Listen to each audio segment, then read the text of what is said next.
الناهي لهم عن التنازع في كتابه المحكم والصلاة والسلام على من بعث إلى جميع الأمم وقال إن أمتي لا تجمع على الضلالة فإن رأيتم الاختلاف فعليكم بالسواد العظم. أما بعد فأعوذ بالله من الشيطان الرجيم. بسم الله الرحمن الرحيم. قد أفلح من زكاها صدق الله العظيم وصدق رسوله النبي الأمي الكريم ونحن على ذلك لمن الشاهدين والشاكرين والحمد لله رب العالمین. حضرات گرامی، دی قرآن فاؤنڈیشن کی جانب سے منعقد اس لیکچر سیریز کا آج تیسرا اور آخری لیکچر ہے. اللہ تبارک و تعالی ہم سب کی حاضری کو قبول فرمائے اور اس ماہ مبارک کی برکتوں سے ہم سب کو مالا مال فرمائے. حضرات گرامی، سب سے پہلے یہ حقیقت واضح کرنا ضروری سمجھتا ہوں کہ یہ گفتگو جو ہے یہ روایتی معنوں میں تقریر یا خطاب نہیں ہے، بلکہ اگر قریب ترین کوئی لفظ اگر ہو سکتا ہے تو اس کے لیے لیکچر کا لفظ ہی، محاضرہ یا لیکچر ہی مناسب ہے، بلکہ اس سے بھی زیادہ جو صحیح تعبیر ہے وہ یہ نصیحت ہے، یہ تذکیر ہے. سب سے جو اپروپریٹ لفظ عربی زبان میں اس کام کے لیے ہے، جو کام ہم آپ اکٹھا ہو رہے ہیں اس کے لیے لفظ ہے تذکیر. یہ لفظ قرآنی بھی ہے، فذکر فإن الذکر تنفع المؤمنین. اے رسول ذکر کیجئے، اس لیے کہ ذکر کرنا، یاد دہانی کرانا یہ مومنین کو نفع پہنچاتا ہے. تو دراصل جو کام کرنے کے لیے میں بیٹھا ہوں یہ لیکچر نہیں ہے، خطاب نہیں ہے، تقریر نہیں ہے، بلکہ تذکیر ہے.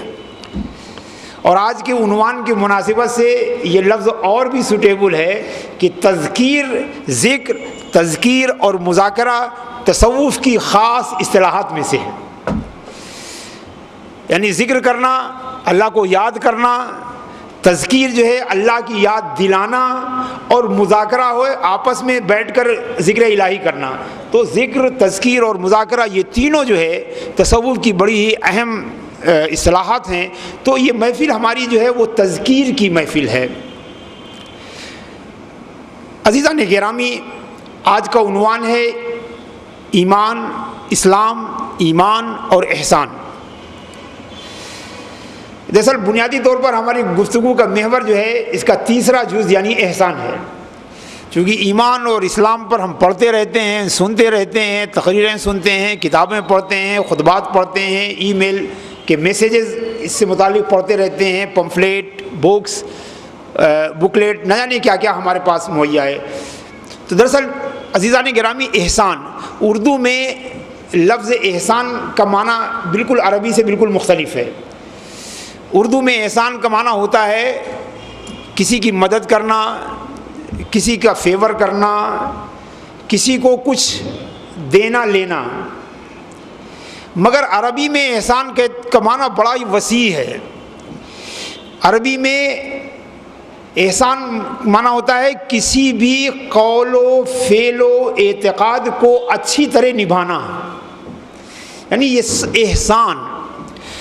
اب اصطلاحی معنوں کے لیے آئیے، ایک بے حد مشہور حدیث ہے، بے حد مشہور حدیث ہے جسے بخاری، مسلم، ترمذی، ابن ماجہ، ابو داؤد، امام احمد ابن حنبل اور ان کے علاوہ بے شمار محدثین، اصحاب صحاح و سنن و مسانید و اجزاء و مصنفات نے اس حدیث کو روایت کیا ہے. لہذا توجہ چاہوں گا کہ اور راوی بھی جو ہے آپ سمجھیے، راوی بھی وہ ہیں جن سے بہت تھوڑی سی حدیثیں مروی ہیں مگر ان کی جلالت اور عظمت پر سارے عالم اسلام کا اتفاق ہے. وہ امیر المومنین وغیظ المنافقین سیدنا عمر ابن خطاب رضی اللہ تعالیٰ عنہ راوی ہیں.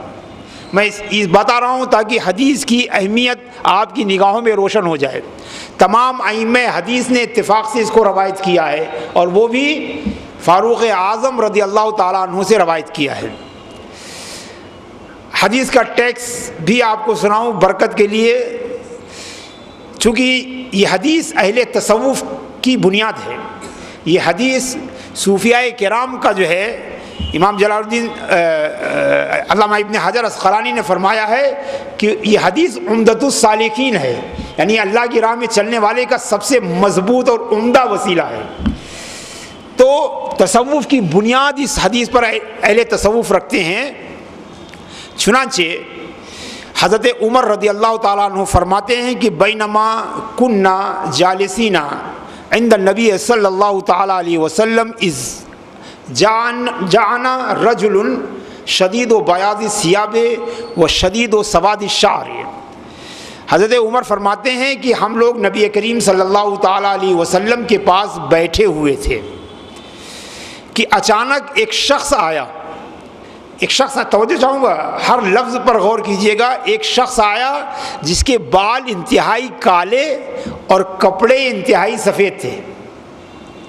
آپ پوچھیں گے آخر یہ بال کے کالے اور کپڑوں کے سفید ہونے کا ذکر کیوں کیا؟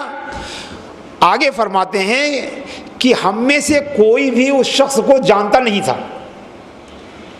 اب بات سمجھ میں آ گئی کہ یہ کالے بال اور سفید کپڑے کا ذکر اس لیے کیا کہ جب وہاں پر موجود کوئی اسے جانتا نہیں تھا تو اس کا مطلب وہ باہر کا ہوگا، اور جب باہر کا ہوگا تو نہ اس کے بال کالے رہنے چاہیے، گرد و غبار سے سفید ہو جانے چاہیے، اور کپڑے جو ہے مٹی اور دھول سے کالے ہو جانے چاہیے۔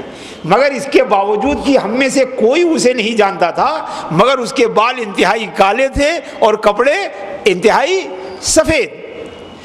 فجلس الی النبی صلی اللہ علیہ وسلم، تو وہ آنے والا نبی کریم صلی اللہ علیہ وسلم کے سامنے بیٹھ گیا دو زانوں ہو کر۔ فاسند رکبتیہ الی رکبتیہ ووضع یدیہ علی فخذیہ کفیہ علی فخذیہ۔ تو وہ شخص نبی کریم صلی اللہ علیہ وسلم سامنے اس طرح بیٹھا کہ اس نے اپنے دونوں گھٹنوں کو آپ صلی اللہ علیہ وسلم کے گھٹنوں سے ملا دیا اور اپنے دونوں ہاتھوں کو اپنے زانوں پر رکھ لیا۔ ذرا تصور کیجئے اس صورت کو بنائیے، بالکل جو قاعدے کی صورت ہے، جس طرح ہم قاعدے میں بیٹھتے ہیں بالکل وہی صورت ہے کہ اس طرح ادب سے وہ شخص نبی کریم صلی اللہ تعالیٰ علیہ وسلم کے سامنے جو ہے دو زانو ہو کر بیٹھ گیا، اور اس کے بعد اس شخص نے کہا کہ یا رسول اللہ، تشریف لیں،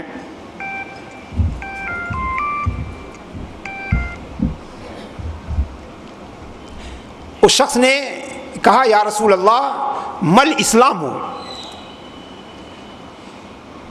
اسلام کیا ہے؟ اسلام کسے کہتے ہیں؟ تو نبی کریم صلی اللہ تعالیٰ علیہ وسلم نے فرمایا کہ اسلام یہ ہے کہ تم نماز پڑھو، زکوٰۃ دو، روزے رکھو، اور اگر استطاعت ہو تو حج کرو۔ تو اس شخص نے کہا صدقت، اس شخص نے کہا صدقت، آپ نے سچ فرمایا۔ حدیث کے الفاظ ہیں، حضرت عمر نے فرمایا فعجبنا لہ یسألہ ویصدقہ۔ تو ہم لوگوں کو بڑا تعجب ہوا، یہ کون آدمی ہے، خود ہی سوال پوچھ رہا ہے اور خود ہی اس کی تصدیق کر رہا ہے۔ ارے بھائی اگر سائل ہے تو تصدیق نہیں کرنا چاہیے، اور اگر مصدق ہے تو سائل نہیں ہونا چاہیے۔ ایسا ممکن نہیں ہے کہ ایک ہی آدمی سوال بھی کرے اور سوال کے جواب کو ویریفائی بھی کرے، اس لیے کہ سائل اور مصدق الگ الگ درجے ہیں۔ تو عجیب نہ لہو، ہمیں بڑا تعجب ہوا۔ اس کے بعد اس شخص نے پوچھا کہ ومل ایمان ہو، ایمان کیا ہے؟ تو نبی کریم صلی اللہ علیہ وسلم نے فرمایا کہ ایمان یہ ہے کہ تم اللہ پر ایمان لاؤ، اس کی فرشتوں پر، اس کی کتابوں پر، اس کے رسول پر، اور اچھی بری تقدیر پر، اور یوم آخر پر۔ تو اس شخص نے کہا صدقت، آپ نے سچ فرمایا۔ تیسرا سوال اس نے کیا کہ ومل احسان ہو۔ اب آپ کو عنوان سمجھ میں آیا کہ اس عنوان کی کتنی اہمیت ہے۔ تیسرا سوال اس نے کیا کہ یا رسول اللہ ومل احسان ہو، احسان کیا ہے؟ احسان کسے کہتے ہیں؟ سب سے پہلی بات تو یہ جان لیجئے کہ یہ کوئی ایسی چیز ہے جو ایمان اور اسلام کے علاوہ ہے۔ اگر اسی کے اندر داخل ہوتی تو سوال کرنے کا کوئی معنی نہیں تھا۔ پوچھا جا رہا ہے ومل احسان ہو، احسان کیا ہے؟ تو نبی کریم صلی اللہ علیہ وسلم نے فرمایا ان تعبد اللہ کأنک تراہ، احسان یہ ہے کہ اللہ کی عبادت ایسے کرو جیسے اسے دیکھ رہے ہو.